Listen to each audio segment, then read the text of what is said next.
കൊള്ളാവുന്ന പെമ്പിള്ളാരെ കാണുമ്പോ നിനക്ക് ഈ ഭ്രാന്ത് ഇളകോ? നിനക്കെന്താ എന്നെ കല്യാണം കഴിക്കണോ? ശ്രീദേവി, ഞാൻ പറയുന്നതനുസരിക്കണം. എന്റെ ഇഷ്ടങ്ങൾക്ക് വഴങ്ങണം. നീ ചെയ്തതിന്റെ പ്രത്യാഘാതം എന്താണെന്ന് നിനക്കറിയില്ല. നിന്റെ ജീവിതം ഇവിടെ തീരും.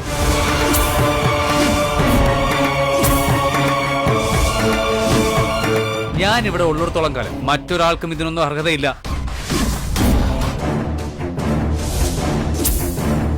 എന്റെ അച്ഛനും കുടുംബത്തിനു വേണ്ടി പകരം ചോദിക്കാൻ ഞാൻ ഇവിടെ ബാക്കിയുണ്ട്.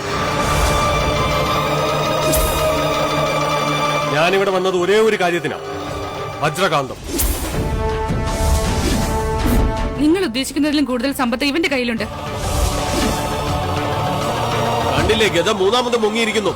ഇനി ദേവന്റെ കഴിവിൽ ആർക്കാണ് സംശയം? ശാന്തിയും സമാധാനവും മാത്രമേ ഈ മലയാള മണ്ണിൽ ഇനി വാഴാൻ പാടുള്ളൂ.